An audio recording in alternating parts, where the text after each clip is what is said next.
স্বাগত। আপনারা দেখছেন তারকাদের নিয়ে ইন্ডিপেন্ডেন্ট টেলিভিশনের নিয়মিত আয়োজন তারার কাছে। আজকে আমাদের অতিথি এমন একজন যিনি ছিপছিপে গড়নের, কিন্তু তার গলাটা ভারী ভরাট এবং সেই গলার জাদু দিয়ে তিনি জয় করেছেন এপার বাংলা ওপার বাংলা সহ সারা বিশ্বে যে বাঙালিরা আছেন তাদের মন। আজকে আমাদের তারকা অতিথি সায়ান চৌধুরী, যাকে আমরা চিনি অর্ণব নামে। একটা হাততালি।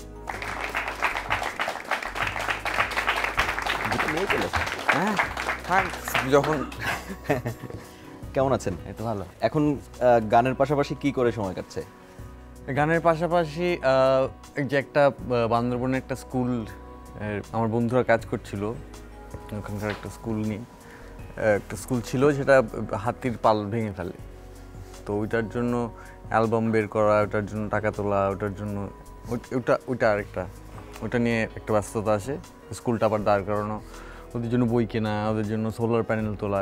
তো ওই 5 কিলোমিটারের মধ্যে যত আরও পাড়া আছে ওইখান থেকে সব বাচ্চারা এসে ওখানে থাকে, কারণ প্রত্যেকদিন তাদের পক্ষে যাওয়া আসা করা সম্ভব না। এমনিতে সরকারের পক্ষ থেকে কোনো ধরনের কোনো সহযোগিতা কি পাওয়া যাচ্ছে? না, ওইভাবে আমরা অ্যাপ্রোচ করি নাই, কারণ এইটা ওরা স্কুল কিন্তু আগে ছিল যখন, সেটা কিন্তু আমাদের কিছু বন্ধুরা ছিল, রূপা, তারা নিজেদের উদ্যোগেই ওরা একটা স্কুল মোটামুটি দাঁড় করানো হয়েছিল এবং 2জন টিচারও আছে ওখানে। তো রিসেন্টলি এটা ভাঙা, মানে যখন ভেঙে যায় তখন ওরা ওই একটা ছবিদের বাচ্চাদের দিয়ে একটা ওয়ার্কশপ করানো হয়, আর্ট ওয়ার্কশপ, ছবি আঁকার। সেই ছবিগুলো ঢাকায় বিক্রি করছিল। তো তখন আমাকে একজন বললো যে কিনবেন নাকি আপনি একটা ছবি 10,000 টাকা দিয়ে। আমি 10,000 টাকা দিয়ে কার ছবি? তখন বললো বাচ্চাদের বান্দরবনে। তারপরে আস্তে আস্তে আমি ইনভলভ করলাম যে তোমরা কি চাও আসলে, কত টাকা টার্গেট, মানে কত হলে তোমরা এটা বানাতে পারবে এন্ড এভরিথিং। তো তারপরে যেটা হলো, যে অ্যামাউন্টটা দরকার ছিল সেইটা হিসেব কষে অ্যালবাম বের করার সঙ্গে ছবি টবি দিয়ে কোনো মতে নিজেই, কোনো ডিস্ট্রিবিউশনে না, ডিরেক্টলি নিজেই হাতে হাতে আমার ফেসবুক খালি ইউজ করে যে অমুক জায়গায় থাকবো, আসো আর কি, দোকান খুলবো। আপনার লাস্ট যে অ্যালবামটা সেটা সাথে মনে হয় ওদের ছবিও দিয়েছিল। তো ওইটা সাকসেসফুলি ডান, সব সোল্ড আউট, রেডিও পূর্তি, শেষের দিকে সবগুলো বাকি যেগুলো ছিল সব তখন একবারে বাল্ক অ্যামাউন্ট নিয়ে নেয়, which is I am very grateful to them. এখন কি অবস্থা স্কুলের? কারণ ওটা তো আসলে তো নার্সারি থেকে মানে কিন্ডারগার্টেন 1 ওইটার থেকে একদম ক্লাস 5 পর্যন্ত। ওই সময়টা আই থিঙ্ক আমার মনে হয় সবচেয়ে ক্রুশাল একটা সময় বাচ্চাদের জন্য, যে টু মোটিভেট করা এবং বোঝা যে ওর দক্ষতাটা কোন জায়গায়, ওই সময় থেকে আসলে বোঝা শুরু হয়। এবং তখন সেই দিকে তাকে মানে টুল দেওয়া হাতে তার কাছে, এবং তাকে রাইট নলেজটা দেওয়া যে ওর পারদর্শী যাতে ওটাতে আরও ভালো হয়। আচ্ছা, এই কথাটা যেহেতু উঠলোই, তাহলে আমি একটু অন্যদিকে যাই, যে ওই সময়টার কথা বলছিলেন, ওই সময়ই তো আসলে মানে আপনার জীবনের দক্ষতা কোন দিকে বা আপনি কোন দিকে যাবেন সেই জিনিসটা মনে হয় ওই সময় ঠিক হয়ে গেছিল। শান্তিনিকেতনে আমি যাই যখন, তখন আমার বয়স 9, ক্লাস 3-তে পড়ি। বাংলাদেশ পর্যন্ত 2-তে পড়েছিলেন? হ্যাঁ, উইলস লিটল ফ্লাওয়ার। তারপর ওইখানে গিয়ে হঠাৎ দেখি যে আমাকে ক্লাস 3-তে যখন যাই তখন আমাকে জিজ্ঞেস করা হয় যে বলো অরেঞ্জ বানান কি, বলো। তো আমি বুঝি কী রে আপনি, কোথায় আসলাম আমি এখানে, মানে তখন সবে ইংরেজিটা সবে ঢুকেছে ক্লাস 3-তে, ক্লাস 2 পর্যন্ত ইংরেজি থাকে না, সামনে বাংলাটা এমফেসিস করা হয়। তো তখন আমার বাংলাটা আবার তত কাঁচা, এই ব্রাহ্মণ কিছুতেই উচ্চারণ করতে পারছি না, ব্রাক্ষণ করে যাচ্ছি, এখনও মনে আছে। ফুলে ফুলে গাইতে পারছি না, ফুলে ফুলে গাচ্ছি। তো তখন আস্তে আস্তে আসলে এইগুলো হয়েছে। তারপর যেটা হয়েছে যে সেটা হচ্ছে যে ফাইনালি ওনারা আমাকে হয়তো সিলেক্ট করেছে কারণ আমার মা পড়তে গেছিলেন ওখানে। তারপরে তো 17 বছর, 17 বছর ছিলাম। তারপরে এখানে আসার পরে এখন কেমন মনে হয়? একটু বদ্ধ লাগে না? মানে আমি জানতে চাচ্ছি যে তুলনা যদি করেন বাংলাদেশের শিক্ষা ব্যবস্থা এবং শান্তিনিকেতনে আপনি যেই শিক্ষা ব্যবস্থার মধ্যে দিয়ে বেড়ে উঠেছেন। শান্তিনিকেতনে যেটা আসলে হয়, যেটা শান্তিনিকেতনে, যে শান্তিনিকেতনের আশ্রমের যারা মানুষজন তারা ওখানেই বড় হয়, তারপর ওরাই আবার সিস্টেমে ঢোকে নতুন প্রজন্মকে শেখানোর জন্য। আপনি গান তো শিখলেন সেখানে গিয়েই, শান্তিনিকেতনেই, তারপরে গানটাকেই পেশা হিসেবে বা গানটাকেই হচ্ছে আপনার মূল উপজীব্য হিসেবে বেছে নেওয়া, এই ধরনের চিন্তাটা কখন? না, গান একদমই বড় কথা ছিল না আমার। আমাকে এখনও বাবা বলে যে কী সব করছো, গান বাজনা ওইসব ছেড়ে আস্তে আস্তে ছবি টবি আঁকো সিরিয়াসলি। হ্যাঁ, এই বাংলাদেশে আসতাম, বন্ধুদের সাথে গান করতাম, হেল্প করতাম, যে বা থাকে না সুর তৈরি করতে, বা একটু গিটার বাজানো শিখতাম বা একটু কিবোর্ড বাজানো শিখতাম। তখন থেকেই কি আগ্রহটা? তখন থেকে গান বাঁধার ইচ্ছেটা জন্মেছিল, কিন্তু গাওয়ার ইচ্ছেটা ছিল না তখনও। অর্ণব, আমরা কথা বলছিলাম কিভাবে আপনি গান শুরু করলেন। তো রবীন্দ্রনাথের যে বলয়, রবীন্দ্রনাথ তো আসলে সবাই বলে যে রবীন্দ্রনাথ এমন কিছু রেখে যাননি যে বিষয়ে আসলে নতুন করে গান লেখা সম্ভব তার বাইরে গিয়ে, কিন্তু তারপরেও আপনার যে গানগুলো, সেই গানগুলো যারা শ্রোতা আছেন, আপনার একনিষ্ঠ ভক্ত যারা, তারা মনে করেন যে আপনার গানগুলো সমসাময়িক যারা আছেন তাদের চেয়ে অনেকটাই অন্যরকম। আপনি কিভাবে দেখেন সেগুলো? এটা কিন্তু আমার ক্রেডিট থেকে হচ্ছে কি, আমার বন্ধু যারা, আমার অনেক কাছের যারা মানুষ, যাদেরকে আমি খুব ভালো করে চিনি, যাদের সঙ্গে ওঠা বসা করি, তাদেরকে যখন আমি বলি যে আমার এরকম মনে হয়, আমার এরকম মনে হয়, থাকে না, আর তারা নিজেরাও লেখে এবং ওদের খাতা থেকে চুরি করি যে নতুন কিছু একটা ভালো লেখা পেলে একটু সঙ্গে সঙ্গে, তারপরে গান বানানোর পরে যখন শোনাই তখন বলে এটা, ওরাও এটা কিন্তু মানে কলেজ থেকে রাজীব, তৌফিক, শাহানা, এই কিছু কিছু মানুষ আছে যাদের গানই আমি খালি নিয়েছি। আপনার প্রথম অ্যালবামের গল্প কি, মানে কিভাবে প্রথম অ্যালবাম? আমার একটা, ওই তো বললাম না যে যখন আমি শান্তিনিকেতনে পড়তাম, ওইখানে ভালো ভালো, কারণ আমি দেখতাম যে তখন ক্লাস 10-এ পড়ি যখন আমি, তখন বোধহয় সুমন চট্টোপাধ্যায়ের, কবির সুমনের অ্যালবাম বেরোয় তোমাকে চাই, and that actually made me think যে একদম অন্যরকমভাবে যে বাংলা আধুনিক গান যে একটা অন্যরকম শেপ নিচ্ছে। সেইখান থেকে বেরিয়ে এসে ডিরেক্টলি খুব বাস্তব একটা, আশেপাশে যেগুলো আছে চোখে চেঞ্জ হচ্ছে, পাল্টাচ্ছে যে জীবনধারাটা, সেইগুলোকে তোলা হচ্ছে গানের মধ্যে, অ্যান্ড ওইটা আমার অনেক ইন্টারেস্টিং লাগলো। আমাদের এখানে অনেকেই এসছেন আপনার সাথে আড্ডা দেওয়ার জন্য, আপনার কথা শোনার জন্য, সারা দেশের বিভিন্ন জায়গা থেকে। তাদের কাছ থেকে একটু প্রশ্ন নিয়ে আসি। কেউ যদি অর্ণবকে কিছু বলতে চান, একটু পরিচয়টা দিয়ে দিন। মোহাম্মদ নাজিমউদ্দিন, গাজীপুর থেকে। আমার প্রশ্ন যে আপনি এই গানের জগতে আসছেন, এর পেছনে সবচেয়ে অবদান বেশি কার? কিন্তু মূল প্রশ্নটা এটা না, কিন্তু সে কে সবচেয়ে বেশি বাধা দিচ্ছে আপনাকে এই গানে আসার জন্য পরিবার থেকে? এটা আমার বাধা, জি জি, এটা জানার। আরেকটা হলো আপনার একটা গান, সে যে বসে আছে, এই গানটা একটু কে শোনাবেন? আচ্ছা, বাধা কে? হ্যাঁ, কেউ বাধা দেয়নি, কেউ বাধা দেয়নি, আসলে কেউ বাধা দেয়নি। আমি আসলে নিজেকেই নিজে বাধা দিই সবচেয়ে বেশি, এছাড়া আর কোনো রকম বাধা পাইনি আমি এত গান করা। কিন্তু এটাও মনে আছে যে ক্লাস 10-এ যখন আমি ওখানকার পাঠভবনের স্কুল ক্যাপ্টেন ছিলাম, সাধারণ সম্পাদক, ওইখানে কিন্তু আবার ভোট হতো, ভোট হয়ে মানে ওখানে ইয়ে দিত, ব্যালট বক্সে সব ইয়ে দিত, ওইখানে তো আমি কেন মানে সাধারণ সম্পাদক হিসেবে আমাকে নির্বাচিত করা। তখন আমাদের ফাইনাল ইয়ার যখন, তো গানের একটা প্রতিযোগিতা না, গানের একটা, সবাই গান গাইবে, হ্যাঁ, তো গানের প্রতিযোগিতায় দেখি যে ছেলের সংখ্যা অনেক কম, মানে সিনিয়রদের যে প্রতিযোগিতাটা হয়, তো তখন মানে কী করবো, নিজের নাম ঢুকিয়ে দিই যে মানে এত কম হলে হবে, ব্যালেন্স আনার জন্য নিজের নাম ঢুকে আরও কয়েকজনকে জোর করে ঢুকিয়ে দিই, এই যে ঘাগাবি না মানে। তো তারপরে অ্যান্ড ফাইনালি লাকিলি ওইটাতে একটা গান গাই, রবীন্দ্রনাথের বা অলঙ্গের গান, আমার প্রাণের মানুষ আছে প্রাণে, অ্যান্ড আমি জানি না কীভাবে আমাকে ফার্স্ট হই। আর যেখানে সবাই আমার অন্যান্য বন্ধুরা যারা আসলেই খুব ভালো গায় এবং অনেক সিরিয়াস গান করেছে, গরিগম্ভীর গান করেছে এবং ওস্তাদি মানে নিয়ে গান করেছে, সেই জায়গার থেকে একটা বাউলাঙ্গের গান করে ফার্স্ট হওয়া, আর এইটা আমাকে কিন্তু একটা কোথাও জোর দিয়েছিল। এরপরে নিশ্চয়ই আপনাকে আর শেষের সারিতে দাঁড়াতে না, তারপরে ততদিনে তো শেষ, আমার চান্স শেষ। সে যে বসে আছে একা একা, রঙিন স্বপ্ন তার বুনতে, সে যে চেয়ে আছে ভরা চোখে, জানালার ফাঁকে মেন ধরতে, সে যে বসে আছে একা একা, রঙিন স্বপ্ন তার বুনতে, সে যে চেয়ে আছে ভরা চোখে, জানালার ফাঁকে মেন ধরতে, তার গুনগুন মনের গান বাতাসে ঘোরে, গান পাতো মনে পাবে শুনতে, তার রঙের তুলি নাচে মেঘেরা ছোটে, চোখ মেলো যদি পারো বুঝতে।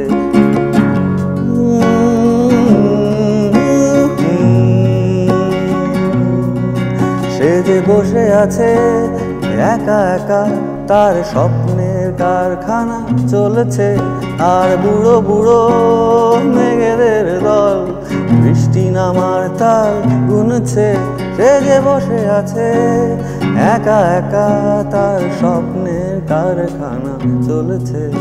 আর বুড়ো বুড়ো ও মেঘেদের দল, বৃষ্টি নামার তাল গুনছে, সেই গুনগুন মনের গান। বৃষ্টি নামার টপ টপ ফোঁটা পড়ে অনেকক্ষণ, সেই বৃষ্টি ভেজা মোরে ঘর দিয়েছে, ভেজা কাক হয়ে থাক আমার মন, সে যে বসে আছে।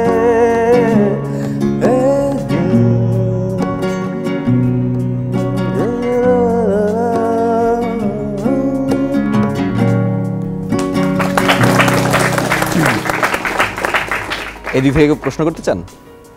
জানতে চাইছি, আমি গাজীপুর থেকে কাজল আমার নাম। আমি জানতে চাইছি গানের জীবনে আসে আপনার কি কোনো উপকার হয়েছে নাকি ক্ষতি হয়েছে? খুবই খুবই সরাসরি প্রশ্ন। উপকার হয়েছে, ডেফিনেটলি উপকার হয়েছে।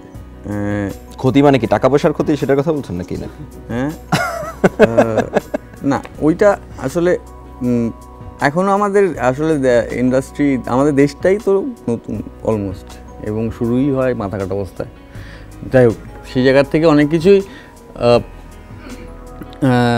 সিস্টেম এখনও ডেভেলপ করেনি ওইভাবে, যে থাকে না যে শিল্পীদের কপিরাইট বা যে ইন্টেলেকচুয়াল রাইট নিয়ে যে গান লিখেছে, যে সুর করেছে, যে এটার জন্য কিন্তু পৃথিবীর সব জায়গায় তারা একটা রেকগনিশন পায়, তাদের একটা মূল্য পায় একটা গান লেখার জন্য বা একটা গান সুর করার জন্য। এই গান যে গেয়েছে সেটা আলাদা, যে কোম্পানি বের করেছে সেটা আলাদা। যেখানেই যখনই যাই হোক না কেন, এই দুইজন কিন্তু এরা মানে এদের মাথার থেকে তো আসল জিনিসটা তৈরি হয়েছে, তাই না? তো সেই জায়গার থেকে কিন্তু আমাদের দেশে ওই জিনিসটা খুব বেশি গুরুত্ব দেওয়া হয় না। আর সিডিও এখন চলে না ঠিক মতো, এখন সবকিছু অনলাইন সংস্করণ, ডিজিটালাইজড। এখন তারপর অনলাইন থেকে ফোনে চলে আসছে এখন ব্যাপারটা আরও, যে মানুষ হাতের মুঠোয় বেসিক্যালি আপনি যে কোনো গান চাইলে আপনি শুনতে পারবেন, নামাতে পারবেন, কিনতে পারবেন, রিংটোন হিসেবে ইউজ করতে পারবেন। আমরা আপনার কথা শুনছিলাম যে আপনারা যখন শান্তিনিকেতনে ছিলেন তখন সেখানে আসলে ওই ধারার বাইরে গান শোনাটা অনেকটা অসম্ভব একটা ব্যাপার ছিল। হ্যাঁ, কিন্তু আপনি যখন অ্যালবাম বের করলেন তারপরে তো আপনার শান্তিনিকেতনে যাওয়া হয়েছে বা এখনো তো যাওয়া হয়, একটা যোগাযোগ তো আছে। তো কি ধরনের সাড়া পড়েছিল, প্রতিক্রিয়া কি ছিল? শান্তিনিকেতনে আসলে দুটো স্কুল আছে, একটা পিউরিস্ট যারা একদম মানে যেভাবে প্রথাগতভাবে চলে এসেছে জিনিসপত্র ওইভাবেই যান, এবং আরেক দল হচ্ছে গিয়ে একটু উদার, যে মানে অন্যরকমভাবে কেউ যদি কিছু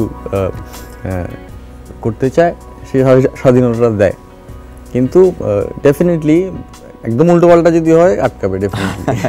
আমরা বিরতির আগে আমাদের দর্শক প্রশ্ন করেছিলেন যে আপনার প্রশ্ন না ঠিক, আপনার জীবনের কোনো হাসির ঘটনা। হাসির ঘটনা এখন এই মুহূর্তে একটাই মাথায় এলো ঠাস করে প্রথমেই, সেটা হচ্ছে যে আমাদের কনভোকেশন হতো ওখানে, যখন ওই যারা ওই স্নাতকোত্তর এই সার্টিফিকেট দিতে প্রাইম মিনিস্টার আসতো সবসময়, এবং হেলিকপ্টার করে এসে আসতো আমাদের স্কুলের মাঠে, যে খেলার মাঠ ছিল সেখানে নামতো, তারপর তাকে এসকর্ট করে নিয়ে যাওয়া হতো। এবং বড় দাদাদের দেখতাম যে সব তারা ওনার হাতে হাতে নিচ্ছে। তো এরকম রাজীব গান্ধী তখন বোধহয় ছিলেন। সো আমরা তখন হস্টেলে থাকি, তখন কোন ক্লাসে, ক্লাস বোধহয় 6-7 পড়ি। হেলিকপ্টার থাকে না একটা বাচ্চাদের কাছে, হেলিকপ্টার নামছে সামনে, এটা তো ওই বয়সে মানে সব দৌড়ে, আর মনে হয় আমরা সবাই তখন গোসল করতে যাচ্ছি আর কি, সব গামছা পরে, রাইট? ওই অবস্থায় এই হেলিকপ্টার নামছে রে, সেই যেই আওয়াজ শুনলো সবাই দৌড়, রাইট? ওইখানে মাঠে ওইখানে হ্যাঁ, বেড়াটা টপকে টপকে কে কত কাছে যেতে পারে হেলিকপ্টারের ওই নামার সময়। হ্যাঁ, অ্যান্ড যেটা হলো সেটা হচ্ছে যে কয়েকজনের এই হাওয়ার জোরে কয়েকজনের গামছা আমরা আশা করি সেখানে আপনি ছিলেন না। মানে আমি ছিলাম। আপনার প্রথম অ্যালবামটা আমরা গল্পটা শুনছিলাম, প্রথম অ্যালবাম বের হওয়ার পরে আপনি তখন কোথায় ছিলেন? বাংলাদেশে না বাংলাদেশে? ভারতে অ্যালবামের রিলিজের সময় বাংলাদেশে। তখন প্রতিক্রিয়াটা আপনি কিভাবে বুঝলেন? ফার্স্ট অ্যালবাম হিসেবে আমার যখন অ্যালবাম বের হয়, চাইনা ভাবিস, প্রথম গানই হচ্ছে খালি গলায় গান, কোনো যন্ত্র নেই। যে দোকানদারি নেয় এই অ্যালবাম, এই প্রথম গান ছেড়েই বলে যে এটা কি অ্যালবাম।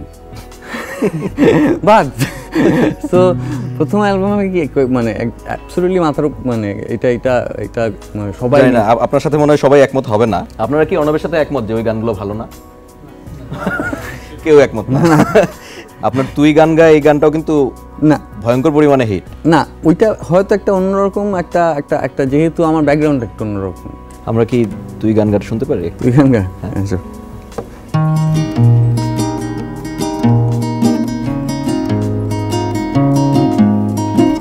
তুই গান গা ইচ্ছে মতো, বাতাসকে খুশি করে বাজ,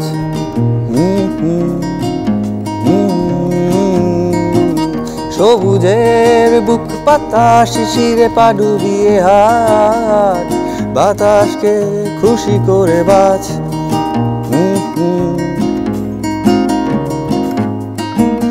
ভালোবাসা তাই অন্য কোথাও চায়ের কাপে, নিজের সাম্রাজ্য নিজেই গরু। আমি দি চাঁদকে পাহারা ততক্ষণ,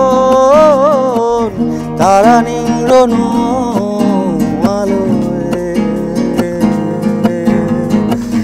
ভালোবাসা তাই অন্য কোথাও চায়ের কাপে,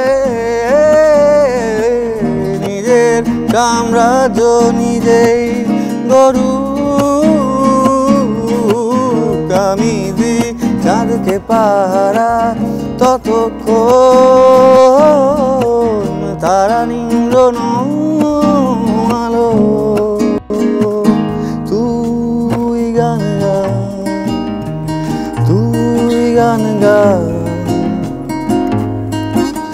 অনেক বেশি ফুটে থাকা রং মাতাল ফুল, দেখলেও জানি তোর চোখে মনে পড়বে আর আমার ভুল।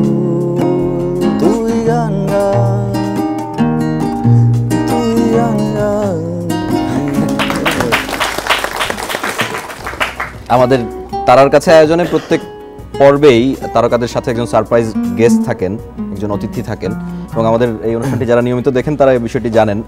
আজকে এই পর্বেই প্রথম তারকাদের সাথে সারপ্রাইজ গেস্ট হিসেবে কোনো আত্মীয়, বিশেষ করে এত ক্লোজ, এত কাছের কোনো আত্মীয়। আজকের আমাদের সারপ্রাইজ তারকা হচ্ছেন শায়ান চৌধুরী আর অর্ণবের মা সুরাইয়া চৌধুরী। এই প্রথম আমরা কোনো মাকে পাচ্ছি সারপ্রাইজ গেস্ট হিসেবে। জোরে তালি হবে।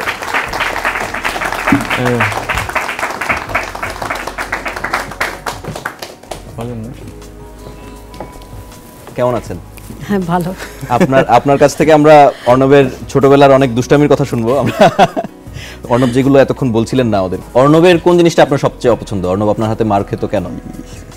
নাকি খেত না কখনো? না, ভুলে গেছি। না, মার খেতাম, প্রায় মার খেতাম, স্পেশালি খাওয়া নিয়ে আমার প্রবলেম ছিল, আমি খেতাম না। ওই আমার পেছনে ঘুরে ঘুরে খাওয়াতে হতো আমাকে। সেটা আপনাকে দেখলেই বোঝা যায় যে খেতেন না। তো হ্যাঙ্গারের বাড়ি প্রায় খেতাম আমি, মানে মারকে কাচ্ছি ওই সময় ঘপাত করে খা। তো ওইটাই বোধহয় আমার। হ্যাঁ, অর্ণবের ভারতে যাওয়া, শান্তিনিকেতনে পড়া, এটার পেছনে তো আমরা জানি যে আপনাদের পরিবারের একটা বড় ভূমিকা ছিল। এই ধরনের চিন্তা আসলো কেন? আমি আসলে চারুকলা পাশ করার পরে অর্ণব তখন উইলস লিটল ফ্লাওয়ার পড়তো ক্লাস 3, আর আমার মেয়ে মিলিতা ও বিকারনেসায় ক্লাস 7-এ।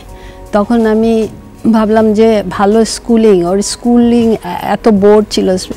অর্ণব অনেক এনজয় করেছে, আমার মেয়েটা অত বেশি এনজয় করতো না। তখন আমি ভাবলাম যে না, পাঠভবনে যেতে হবে। তখন আমি ICCR গভর্নমেন্ট স্কলারশিপের জন্য অ্যাপ্লাই করি এবং পাই। তারপর আমি দুজনকে নিয়ে চলে যাই। আপনি এখন আপনার সময় কাটছে কি করে? আমি অর্ণবদেরকে বলছিলেন যে ওনার চেয়ে আপনি অনেক বেশি অ্যাক্টিভ এখন। আমি আসলে বাংলাদেশে মেয়েদের নিয়ে, গ্রামের মেয়েদের নিয়ে কাজ করি। সেটা হচ্ছে মেনোনাইট সেন্ট্রাল কমিটি বলে একটা দাতা সংস্থা, ওরা বাংলাদেশে স্বাধীনতার আগে থেকে কাজ করেছে। তো ওদের মেইন কাজ হচ্ছিল যে মেয়েদের জন্য কর্মসংস্থান সৃষ্টি করা। সেই থেকে শুরু হয় 10 জন মেয়ে থেকে এখন 200 জন হয়েছে ওই গ্রামে। তাদের কি অবস্থা এখন? এখন ওদের বাচ্চারা, আমি যখন যাই তখন তো ওদের 3 বেলা খাবার ছিল না। এখন ওদের বাচ্চা ডাক্তারও হয়েছে পিজি হাসপাতালে, FCPS। একটা হাততালি তো অবশ্যই দেওয়া উচিত। দর্শকদের কারো কোনো প্রশ্ন থাকলে? আমি পিয়াস, পুরান ঢাকা লালবাগ থেকে আসছি। তো আমার কাছে আপনার একটা কোয়েশ্চেন ছিল যে আপনি কোন লাইফটাকে বেশি মিস করেন এখন? আচ্ছা, আমরা আরো এক দুইটা প্রশ্ন নিব। আর কেউ আছেন? না থাকলে এদিক থেকে যদি কারো না থাকে তাহলে আমরা আমি ঢাকা ইউনিভার্সিটি থেকে আসছি। আমরা দেখেছি যে রবীন্দ্রসঙ্গীতের সচরাচর যে ধারা তা থেকে আপনি একটু বাইরে এসেও সেটাকে আমাদের কাছে জনপ্রিয় করে তুলেছেন। এখন আমি বলছি যে আমাদের পরবর্তী প্রজন্মের জন্য আপনি কিছু রেখে যাচ্ছেন কিনা, কিংবা সেরকম কিছু একটা। আমার মিউজিকের ফাংশন কি আসলে মানুষকে এন্টারটেইন করা বা ব্যবসা করা, এইটা কোনোদিন আমার উপলক্ষ ছিল না, কিন্তু যে এটা দিয়ে আমি টাকা বানাবো, পয়সা কামাবো, বড়লোক হবো, যেটাই হোক।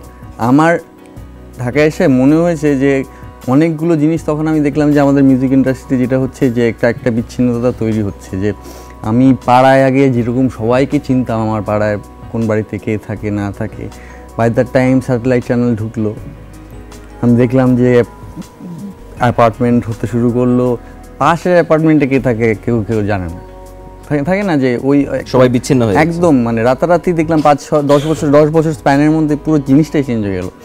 এবং সেইখানে আমার মনে হয়েছে যে বাবা যে মিউজিক শোনে সেটা শুনে ছেলে নাক ছিটকায়, ছেলে যে মিউজিক শুনে সেটা নিয়ে বাবা নাক ছিটকায়, থাকে না যে বাবা মেয়ে যেটাই হোক। বাট আমার অনেক ভালো লাগে এখন যেটা, যে যখন বাবা মা দুজনই, মানে ওর ছেলে মেয়ে এবং বাবা মা দুজনই যখন এসে ওরা আমার গানটা শেয়ার করছে একসাথে, যে তোমার গানটা ভালো লাগে, এবং দুটো জেনারেশন রিলেট করতে পারে আমার রবীন্দ্রসঙ্গীতটা শুনে সামওয়্যার ডাউন দ্য লাইন।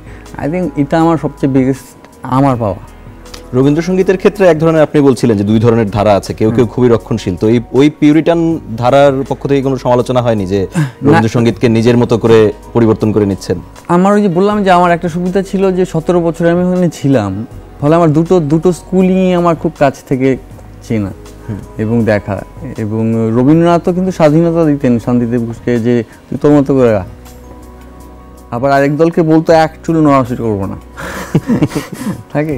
তো আমার মনে হয় যে ওই জায়গাটার থেকে, এবং ওই জন্যই আমি প্রেফার করি রবীন্দ্রনাথের গান। মাঝে মাঝে তবু দেখা পাই যেটা খুব খুব জনপ্রিয় হলো। এবং রবীন্দ্রনাথের গান যখন গাওয়া হয় ইউজুয়ালি আমরা কিন্তু দাঁড়িয়েই গাই। আমরা যদি আন্টির কাছে একটু যাই, যে অর্ণবের অনেক গান তো বাংলাদেশের বাইরেও, আমরা যদি ওপার বাংলাও ধরি, অনেক জনপ্রিয়। আপনার কাছে অর্ণবের সবচেয়ে ভালো লাগে কোন গানটা? আমার অনেক গানই ভালো লাগে। আমরা যদি এর মধ্যে এক দুইটা জানতে চাই। তোর জন্য অনেক প্রিয়, চায়না ভাবিসের সব গানই ভালো। হ্যাঁ, যাতে ওরা রিলেট করতে যাদবপুর পারে। বিশ্ববিদ্যালয়ে যখন আপনার গানের হোক কলরব এই অংশটুকু একটা স্লোগানে পরিণত হলো, তাদের 2014-তে যে আন্দোলনটা হয়, সেই আন্দোলনের আপনি কিভাবে জানতে পেরেছিলেন বিষয়টা? আমাকে বন্ধুরা ফোন করলো, আসলে ফোন করে বললো যে এরকম বিরাট একটা আকার নিয়েছে এই আন্দোলন, এবং ভাইরাল, মানে অলমোস্ট ইউটিউব সব জায়গায় হ্যাশট্যাগ হোক কলরব। এটার ক্রেডিট কিন্তু রাজীব আশরাফ যে লিখেছে। এইরকম একটা শব্দ আমাকে আসলে এতটা ইন্সপায়ার করেছে। এবং থাকে না ওর গানের মধ্যে যে, এবং অ্যাকচুয়ালি ওরা কিন্তু পারফেক্ট একটা গান বেঁচেছে, কারণ হোক কলরব মানে সারা শব্দ হোক। এবং আমাদের বারবার গানটার মধ্যে আছে যে লাল না হয়ে নীল হলো কেন, প্রশ্ন করছে কেন, যেটা আমরা ছোটবেলায় করি, থাকে না এটা কেন ঠিক, ওটা জানার কৌতূহল। হ্যাঁ, এটা কেন ঠিক, ওটা কেন ভুল। আমরা আস্তে আস্তে কিন্তু এই কোয়েশ্চেন যত বড় হই, গন্ডারের মতো আমরা মেনে নিই, এটা এরকমই ভাই, যে ওই ফলে ওই কোয়েশ্চেন করার যে জায়গাটা। আপনি কি গিয়েছিলেন এই আন্দোলনের পরে যাদবপুরে? হ্যাঁ, এবং ওই তো মানে এই গানটা যখন গাইছি আমি অ্যাকচুয়ালি ওদেরকে বলি যে গানটা তোমাদের, এটা আমার আর গান না, এটা তোমাদের গান হয়ে গেছে এখন। আচ্ছা, আমরা একেবারে শেষের দিকে চলে এসেছি। আপনার কাছে মানে অনেক গান আপনি গিয়েছেন, যেগুলো আমরা সবগুলোই শুনতে চাই, কিন্তু সেগুলো শোনা আসলে সময়ের কারণে সম্ভব হচ্ছে না। যদি দুটো গান আমরা শুনতে চাই, একটা হচ্ছে মাঝে মাঝে তবু দেখা পাই, সেটার কয়েক লাইন, আর হোক কলরব যদি না শুনি তাহলে তো অপমান করা হয় আসলে। ঠিক আছে, মাঝে মাঝেটা শুনি।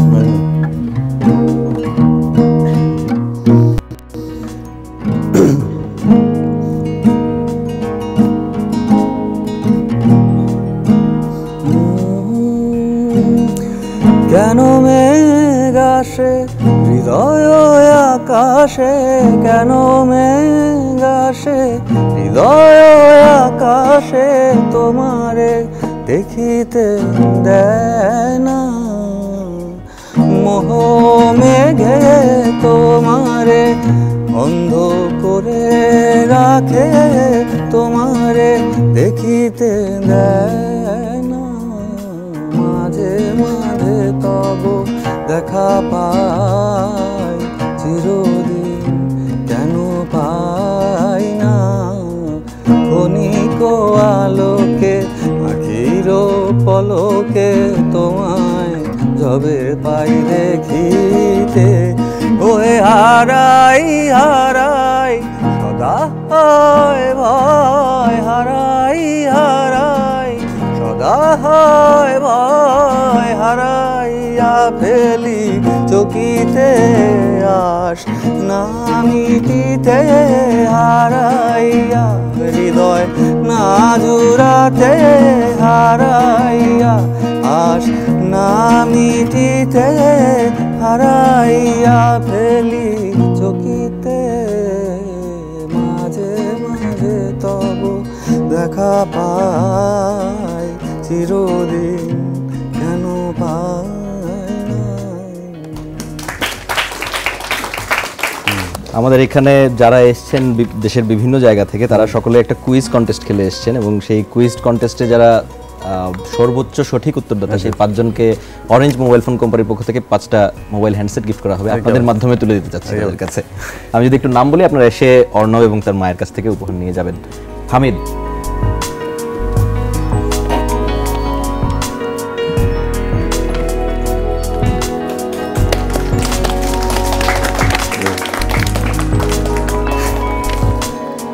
হাসিব,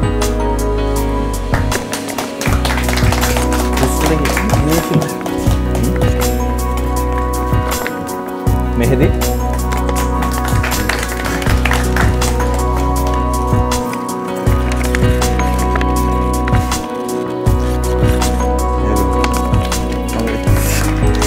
রানা আবরার,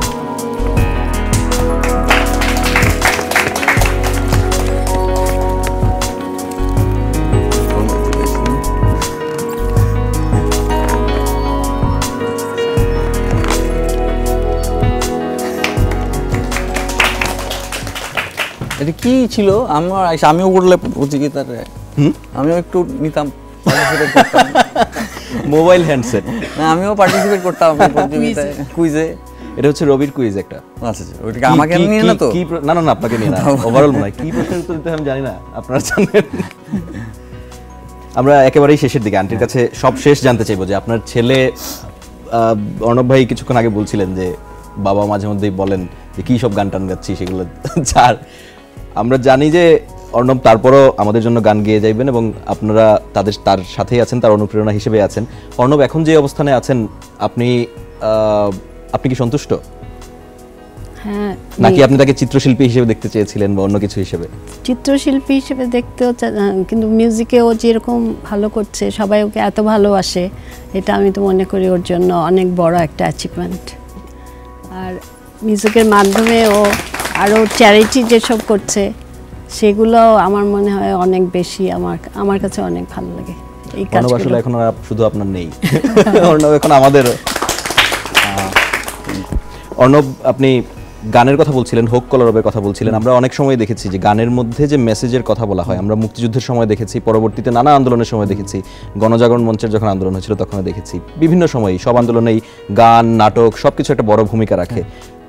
আপনার পরিকল্পনাটা কি গান নিয়ে? আপনি এক ধরনের এক্সপেরিমেন্টের কথা বলছিলেন আমাকে। আমার গান নিয়ে হচ্ছে কি, এক হচ্ছে যে গানটা এই সিস্টেমটা ডেভেলপ করা, যে গান, কারণ গানটা একটা সময় কিন্তু মানে কারো পৃষ্ঠপোষকতায় সবসময় গান তৈরি হয়েছে, থাকে না? ক্লাসিক্যাল মিউজিক হতে পেরেছে কারণ পৃষ্ঠপোষকতা ছিল, ওকে আর কিছু ভাবতে বলেনি, বলছি তুমি গান করো, তোমার অন্য কিছু ভাবতে হবে না। কিন্তু আমাদের এখন শহরে কিন্তু এরকম আর নেই ওইটা। সো আর ওই পৃষ্ঠপোষকতা ওরকম থাকে না। সো আমাদের নিজেদের কাজ করতে হয়, নিজেদের সামলাতে হয়। সো ওইখানে আমরা যদি নিজেদের সিস্টেম ডেভেলপ করা, যেখানে আর্টিস্টরা ডিরেক্টলি তার শ্রোতার কাছ থেকে তার যে প্রাপ্তি বা যেটা হচ্ছে একটা সার্ভিস প্রোভাইড করছে এবং সেটার জন্য সে যে এটার প্রাপ্তি এটার মাঝখানে যাতে কেউ না থাকে, বাধা হয়ে না দাঁড়ায়। হ্যাঁ, যেটা সবসময় প্রবলেম।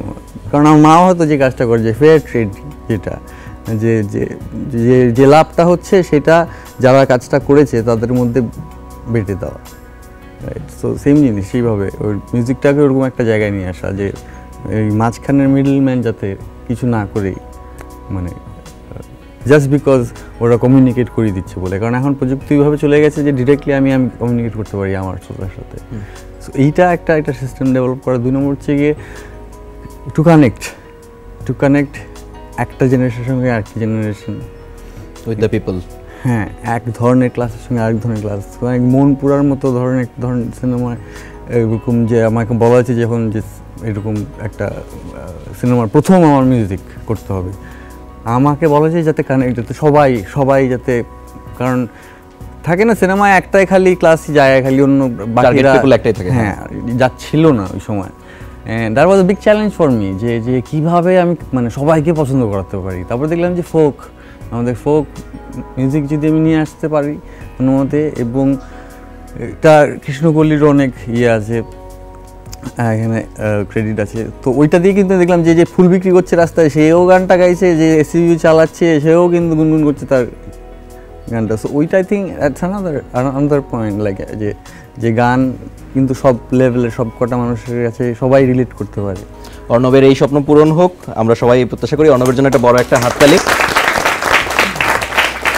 আমরা আরেকটা যেটা আমি সবচেয়ে বেশি চাই এখন গান দিয়ে, যে আমি চাই যে আমি যদি গান করি কোথাও বা যেটাই করি ওটা থেকে যদি কোনো উপার্জন হয় বা কিছু হয়, এটা আমি চাই যে কিছুটা একটা পোর্শন একটা ভালো কাজের জন্য কোথাও ইউজ করতে। হ্যাঁ, অনেক ভালো উদ্যোগে। আমরা আপনার একেবারেই অনুষ্ঠানের শেষ পর্যায়ে পৌঁছে গেছি, আমরা বিদায় নিয়ে নিচ্ছি। বিদায় নিব আপনার হোক কলরব গানটা শুনতে শুনতে। আপনারা সবাই ভালো থাকবেন, আপনাদের সাথে আবারও দেখা হবে, সবার সাথেই দেখা হবে নতুন কোনো তারকার সাথে। ভালো থাকবেন।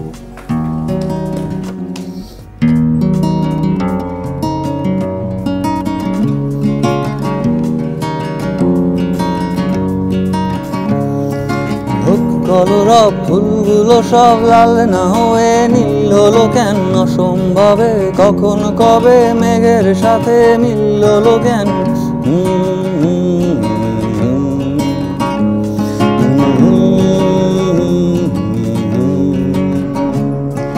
হোক অযথায় সব কথা তাল না হয়ে তিল হলো কেন, কুয়োর তলে ভীষণ জলে তাল না হয়ে তিল হলো কেন। হোক অযথায় সব কথা তাল না হয়ে তিল হলো কেন, কুয়োর তলে ভীষণ জলে খাল না হয়ে ঝিল হলো কেন। দুতুরি ছাই মাছগুলো তাই ফুল না হয়ে ঝিল হলো কেন। হোক কলরব ফুলগুলো সব লাল না হয়ে নীল হলো কেন।